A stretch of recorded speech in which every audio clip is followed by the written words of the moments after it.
This is a recording of a talk given by Her Holiness Mataji at the House of Philippa on Easter Monday. Which is awkward or uncomfortable, sometimes also people make you stand on your heads and things like that. It's nothing of the kind. There's no circus, nothing of the kind.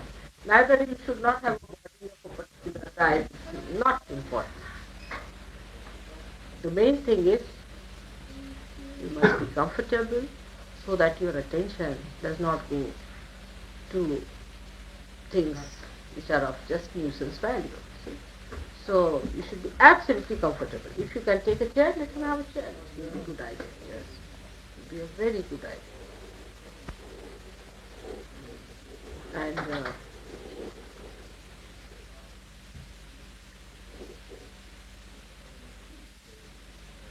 those who can sit on the ground are all right. Those who cannot, it's all right. There is no hard and fast rule about it that you should sit this way or do that way, nothing of the kind. It's a very simple thing. It's the simplest of all. It's the easiest of all. But we are not easy, we are complicated. That's the problem. But otherwise it's the easiest thing that should happen to all of you. And you are born to get it. It's your right to have it. It is something that has to happen also. Like the spring has to come. In the same way, the spring...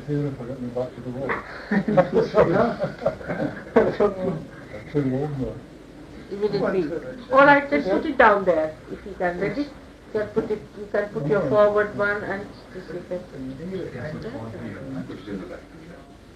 Are you all right? Are you all right? No? Singing down. Yes, well, I put my weight on. I try to put it down. Well, it's just going down. Automatically. Yeah. Yeah, that's true. So on the tree of life you have to have springtime also. It's a part of the whole cycle. It's for me. I've had to. No sugar. That's all right. Thank you. That's all, no sugar.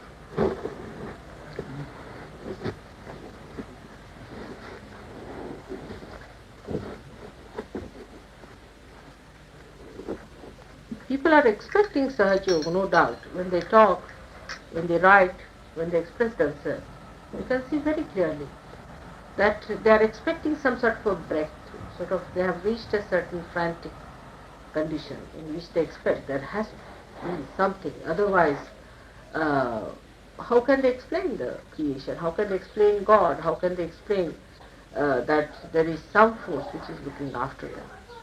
So everybody is expecting some sort of a breakthrough. Not only that, but there is also a search for a breakthrough. You can see that very clearly everywhere. But the trouble is, you see, one has to understand that it is God's job, not yours, that it is to be done by God, not by you. That is very difficult to accept. But when we accept our own life as a human being, we should know that we became human beings by ourselves or by God. We could not become human beings ourselves from amoeba stage, can we? Can any amoeba try to become even a turtle? Cannot.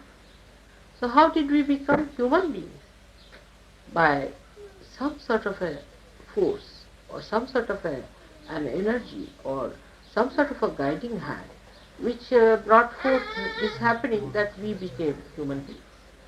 And in the same way, if you have to become superhuman beings, or we have to become something else more than this, or our awareness has to achieve something more, it has to happen.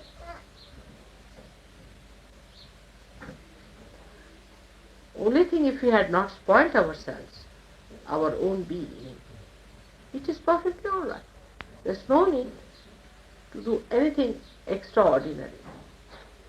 Because in this frantic search, we might ruin ourselves. We might ruin our instruments which are within us. Because there is an undercurrent within us which works out all these things. like the seed. It has its own prenule. In the same way, there is something within you also placed, which will work it out. But when you try to do something about it, it gets spoiled. This is a very simple thing, but we cannot get out of the idea because we exist in this world. We think by our efforts. We think we do this, that's why we exist. But do we? See these flowers. How do they come up? What is the effort you have done to create them? See, we do something dead. We do not do anything living. We cannot do anything living. Now just look at this. What living thing have we done? Nothing at all. Everything that is dead we are converting into different forms. Say, a tree is dead, so we make a furniture. We think, oh, we are great, we have done this furniture. It's from dead to dead. What living work have you done? Once we realize that, we've done nothing living, so the living God has to do this. He has to do it. And He will do it through His own agencies, His own ways.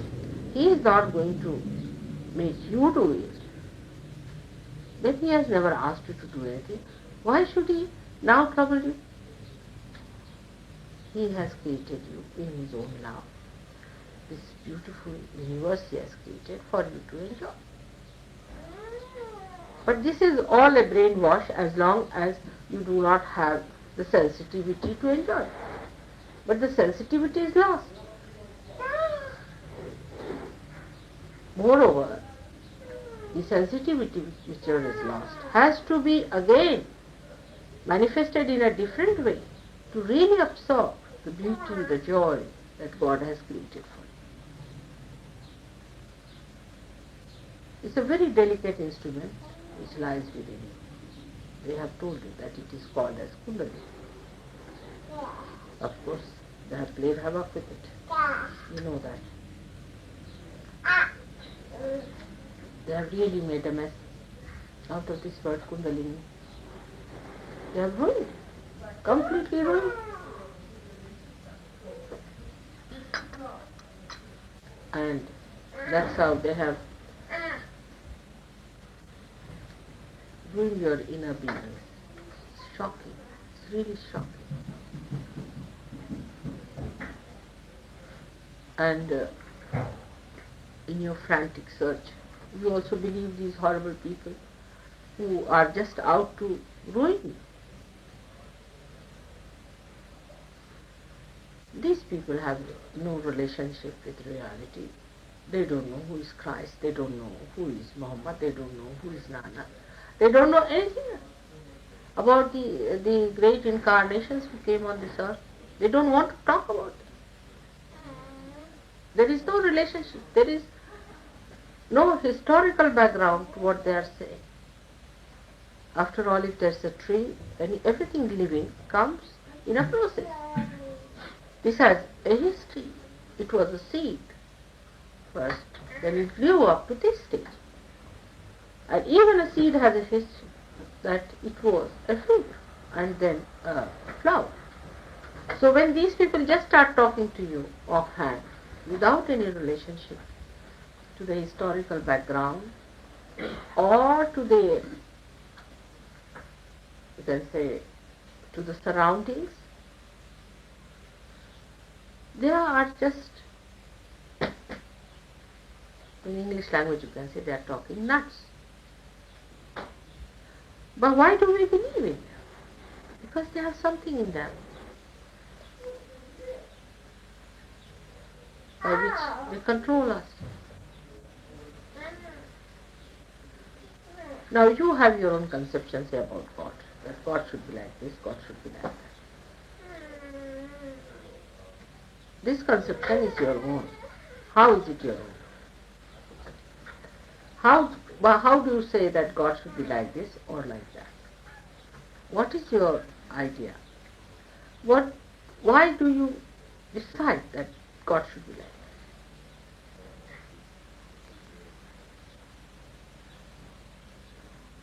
What is your basic? Ask questions to yourself. then it will be easy for you to understand. What is your basic purpose? What have you read about God? Whose books have you read? Can you discriminate between a person who is real or who is unreal? Time has one very great advantage, that in history you can find out that time curbs down everything that is false. Everything that is false is curbed down. And whatever real remains. Like about Christ, you see. When he lived, how people judged him?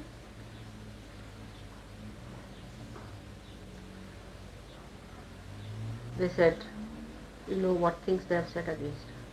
And they crucified him. Now they have the biggest problem, how to explain his resurrection.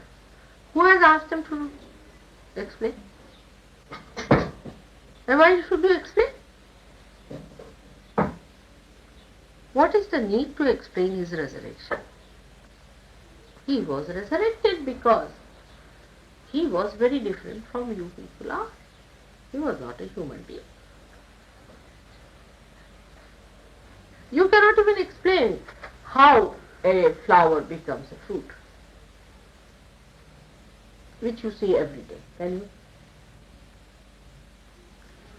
You cannot even say why there is gravity in the earth. From where did it come in the Mother Earth? Can you explain? You cannot explain anything whatsoever through your science. Tell me any why of anything you cannot explain. Then how can you explain the resurrection of Christ? But you want to explain that. If you cannot explain, then you stand on two ways. Either you say that, no, it's not true. It is not so. How can you? I met some very foolish people in Argentina. They said, why was Christ poor? Why did he take birth as a poor man? I said, who are you to decide about it? I mean, he will take his birth according to his own wish because he is fully free. This we cannot understand, you know. Human beings cannot understand a full free personality because they are not.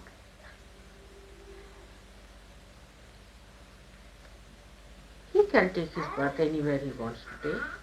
He can do whatever he likes with himself because he is fully free, and in all his freedom, whatever he does is for the good of the whole.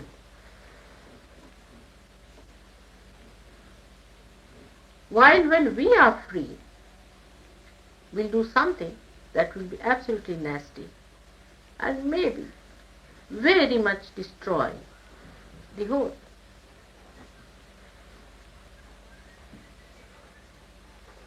Because our freedom is still very relative.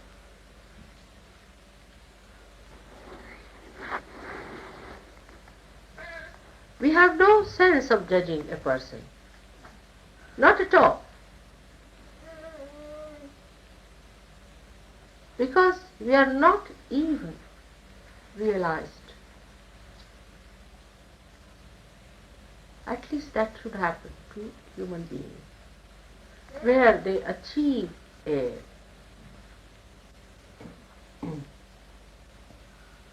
sense of freedom, which is absolute.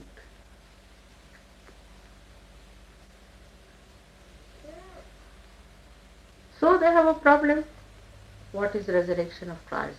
Let us explain. Let us understand. One way, as I told you, is to just to say that we cannot explain, so it's all wrong. You shouldn't believe in him. He was just like that. You shouldn't believe in any incarnation. He was no good. Resurrection is falsehood. It was all a myth. So we feel very happy about it. Oh, We are being very honest. When you do not know the whole truth, what is the sense of your honesty and dishonesty? Say, I do not know this house, how it looks like. Alright?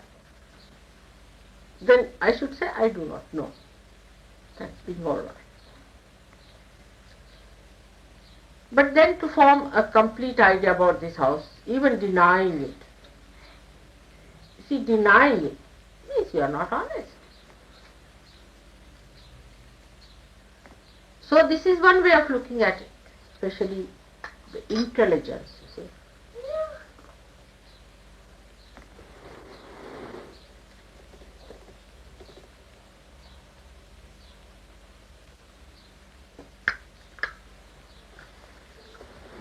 It makes you think like that. And you think you are being very rational.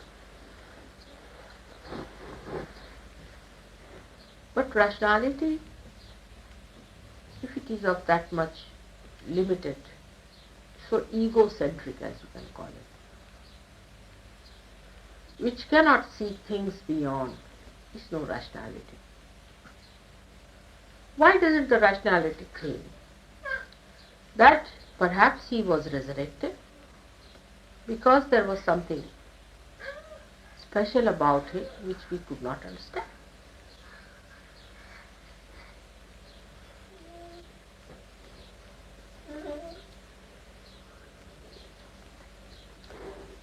Rationality should see things that happen which rationality cannot explain. Like as I said, a tree having flowers and then becoming fruits.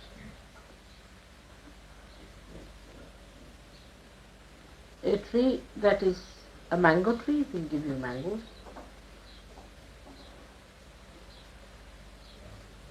And a rose bush will give you roses. And the birds that are cuckoo birds will sing the way they are. What is the rationality behind it? Why do they do that?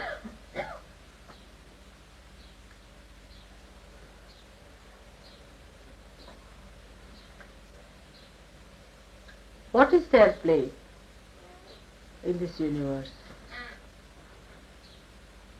Through rationality you can recognize one thing, that rationality is very limited.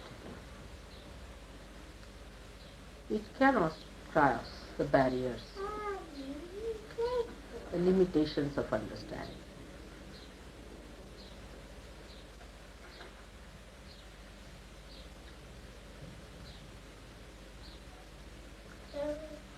The second style is, then we don't believe in it, then it's alright, he was resurrected, alright, he was resurrected, alright, so believe in Christ, we believe in him, so we believe in him.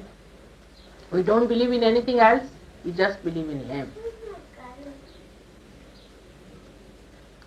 Now even if Christ comes and stands before you and says that I am Christ now, see for yourself, you are not going to believe it. No, we believed in the Christ who was crucified, because you were not there. Who were there never believed him.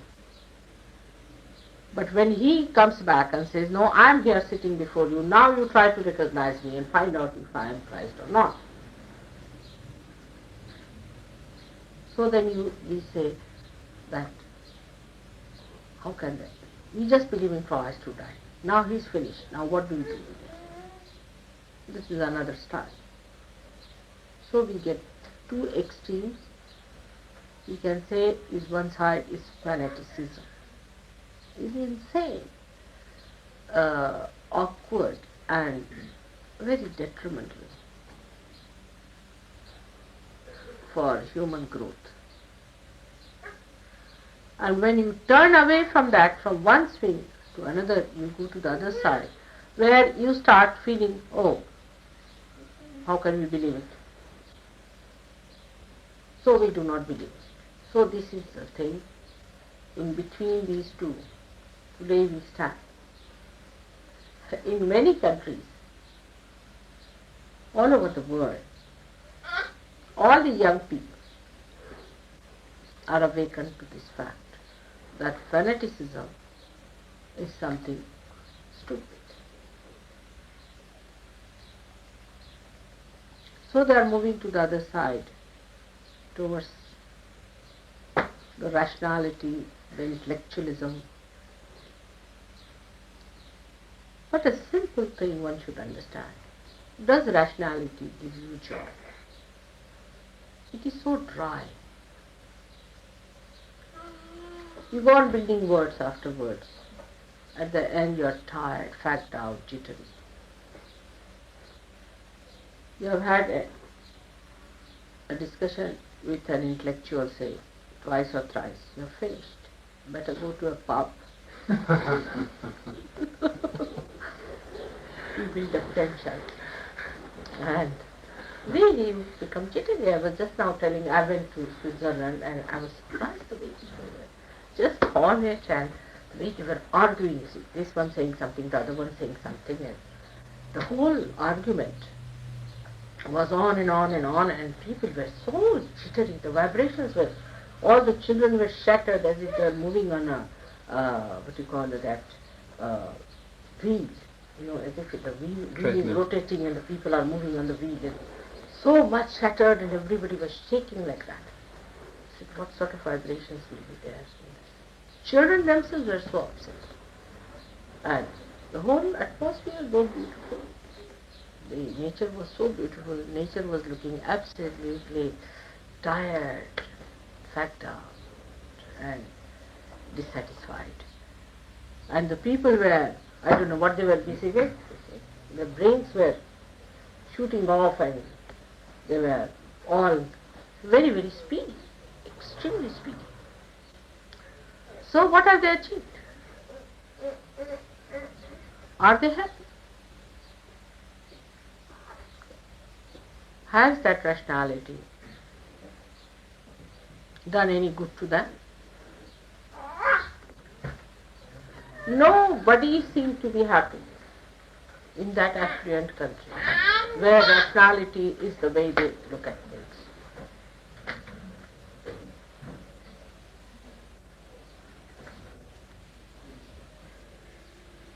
And even when we talk of selfishness, I said, unless and until you discover yourself, how can you be selfish? You can be only shellfish, but you cannot be selfish. See, in Sanskrit the word is swartha. For selfishness is the word swartha. Swartha means, swa means yourself, your being. And artha means the meaning. If you know the meaning of yourself, then it is swartha. But how many know?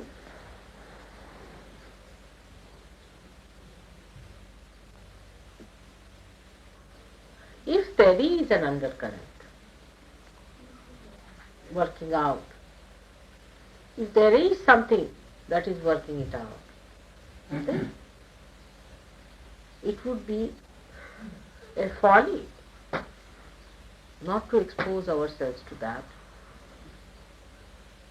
and to understand our own value, our own place in this universe, and our own meaning. Why are we here?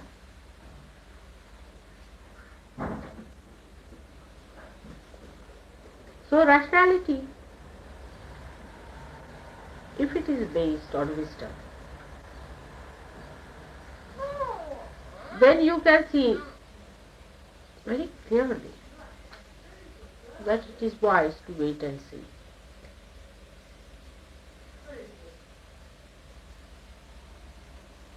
But wisdom is only possible if you understand the limitations of rationality. If you are too much identified with rationality, then wisdom becomes dimmer and dimmer.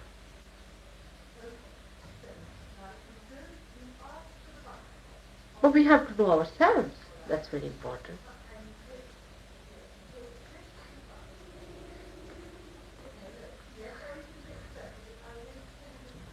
We are not to be guided by the tricks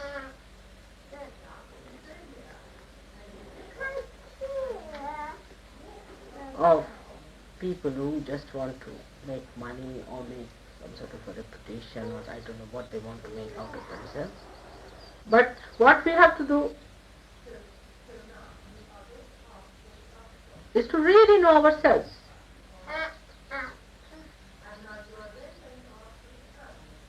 Unless and until you know yourself, you are not to believe anything. But that doesn't mean by any chance that you close yourself.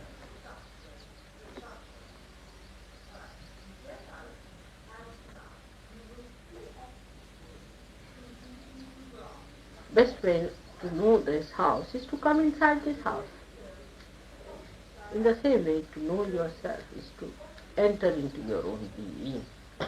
Now, how can you enter into your own being? Which is the way?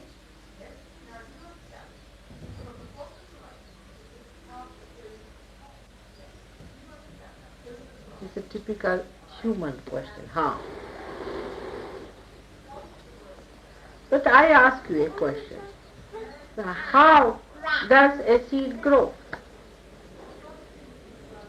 So, you say we don't know. Alright? So, you do not know how.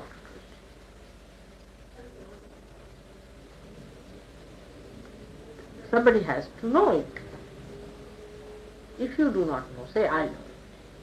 Why should you be angry with me for that? And say I know. Supposing I don't know. I don't know even how to make a candle. I don't know how to run this transistor. I don't know even if it is mine or it is Douglas's. I'm so bad at things, I don't know so many things.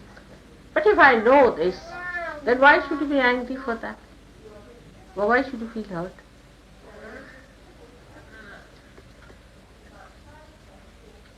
But this hurts me. If you know, well and good, that's a very good thing. If you know, it's a very good thing. But if I know that, now what should I do about it? Should I not tell you how to do it? I should. But that hurts people very much. You will see that in the history of all the saints, of all the incarnations who came on this earth. It hurts them. What did Christ do? That he should have been crucified?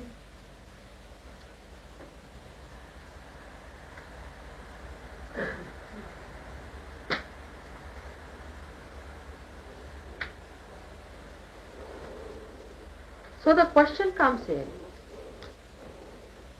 why do we feel hurt about it? Let us hurt. Do you feel hurt if somebody gives you a diamond?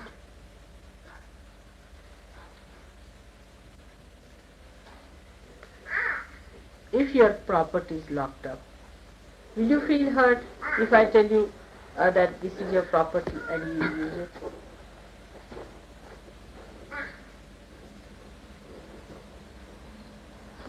What is there to feel hurt about? Now, where does your rationality go when it comes to reality? At this time, the rationality should help you. And the way people judge it is also something very, very absurd. When you know yourself, as I say, you will know others also. Now, when you know yourself, how will you know yourself or not? You should feel yourself. You do not know what is within. By any chance, it happens to you that you start seeing what is within you. Seeing means feeling. Then you start feeling others.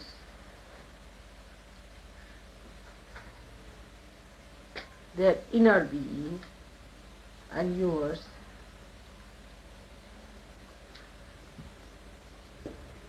then still should you be doubting about it. So why should you doubt? What is the advantage? Say people are getting drowned and there's a boat of love that is coming, trying to save you. You can feel it. You can feel the boat. You can also get out of the water. You can feel that you are out of the water for the time being. Again you jump back. Now what you should believe into is the boat. If you don't believe into the boat, how will you have a stronger grip?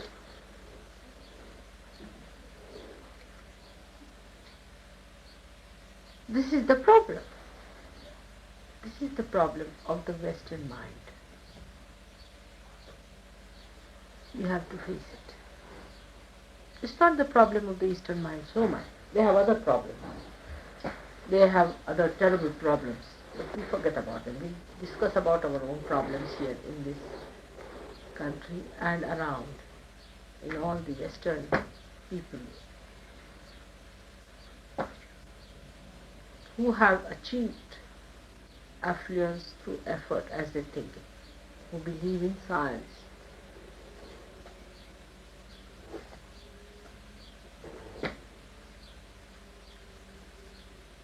Because whatever you see today in this room is not everything.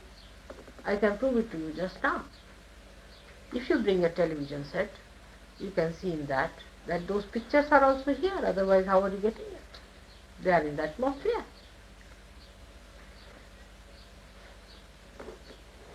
You are sitting down here, you can't hear any music. But if you bring a radio, I can prove it to you that music exists here also. You have to just get it.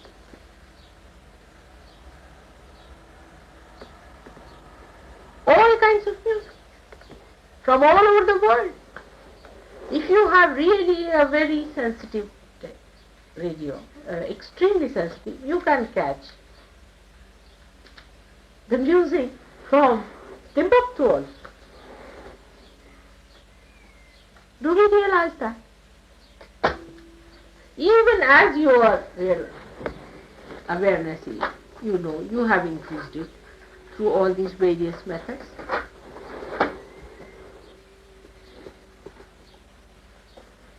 So, we have to understand that whatever we know through this human manifestation, whatever we are, is not complete, is not perfect, is not yet that level. If this could be understood through your rationality, rationality has done its job. But even that much is not possible, then it's going to be difficult.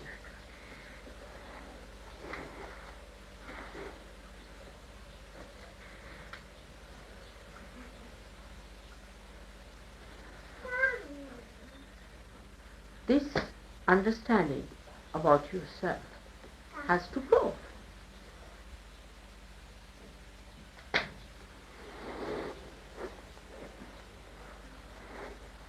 This, of course, we do feel, and we really do not understand ourselves and our fellow beings. We know that.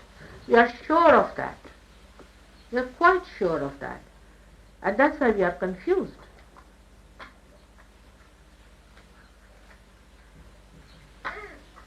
But if there is a method by which you can clear these points,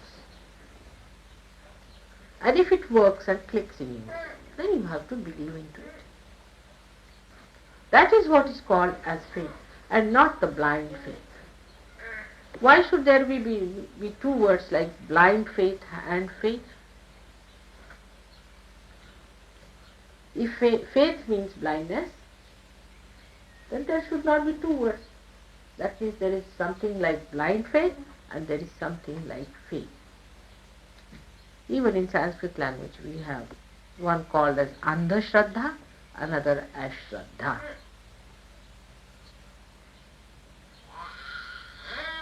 So the faith starts after the experience. And we come to a point now that we all should have the experience of the self to begin with. Then we have to believe into it, and through that faith we have to go into it. Rationality also has faith. Otherwise rationality cannot exist. Perhaps we do not know how we work out our rationality. Supposing you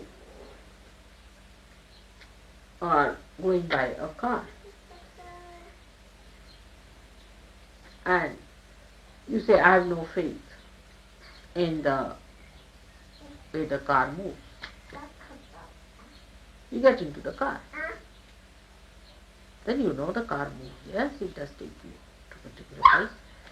And you have faith in that. I mean, at every step you have faith. Otherwise, what is faith? Is nothing but your experiences which you have seen. And the rationality is the one that accepts that faith and proceeds further.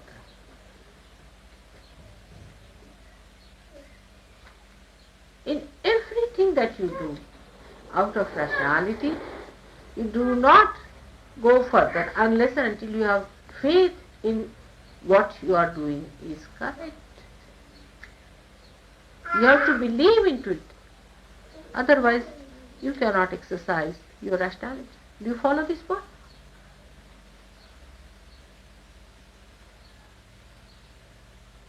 But by no chance it means blind faith, which is another madness, as I have told you. There is a very easy method for people who are blind, just to open their eyes. But those people who are blind and believe that they can see everything, it's an impossibility.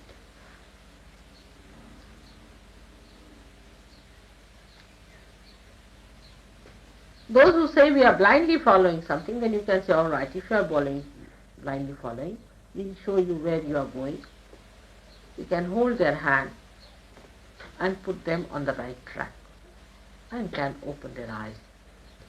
And they may be very much willing to open their eyes. But what about people who are blind but think that they can see everything and can analyze everything and can rationalize it? They are more difficult. So we have to bring our rationality to a point that so far we have not been able to achieve.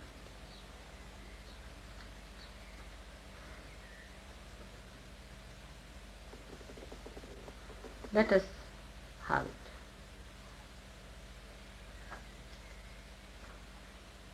Once you say that, it works out.